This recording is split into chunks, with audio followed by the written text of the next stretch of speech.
अगर आप एक दुकानदार हैं या फिर आप कोई बिजनेसमैन हैं, जब भी आप कोई एक ट्रांजैक्शन करते हैं तो एक ट्रांजैक्शन से कम 2 अकाउंट आपके इफेक्टेड होते हैं। जिस तरह से मान लीजिए अगर आप एक फर्नीचर सेल करते हैं, फर्नीचर सेल करने से जो आपके पास फर्नीचर है, आपका स्टॉक ऑफ फर्नीचर पहले से कम हो जाएगा और आपका जो कैश है वो पहले से बढ़ जाएगा। इस तरह से एक सिंगल ट्रांजैक्शन करने से आपके 2 अकाउंट कम से कम इफेक्टेड होंगे।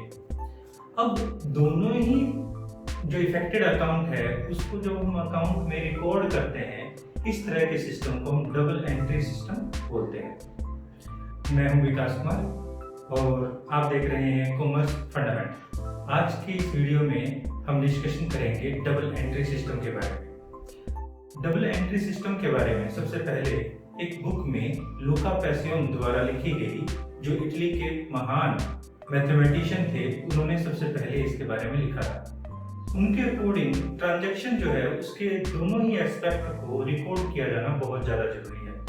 ये बुक बहुत ही कम समय में बहुत ही ज़्यादा फेमस हुई और बाद में इसको इंग्लिश में ट्रांसलेट भी किया गया।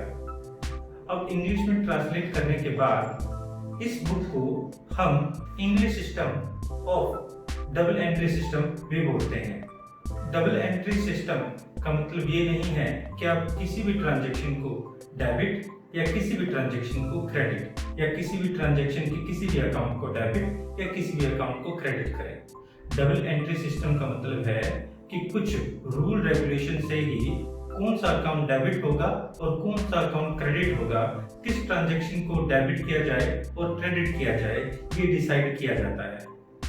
Principles of double entry system have some characteristics. What are the characteristics of double entry system? First is every business transaction affect 2 accounts. Every business transaction has twofold aspect. That is, it affect 2 accounts simultaneously.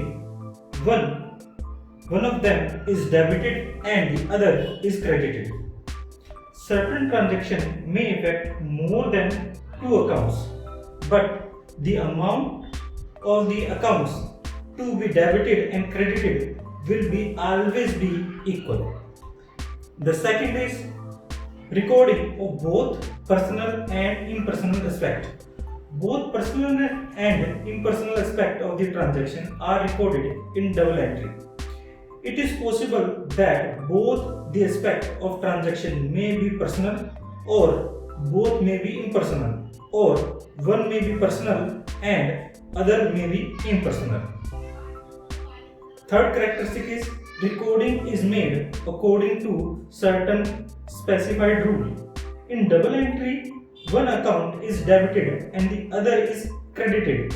It does not mean that any account may be debited or any account may be credited.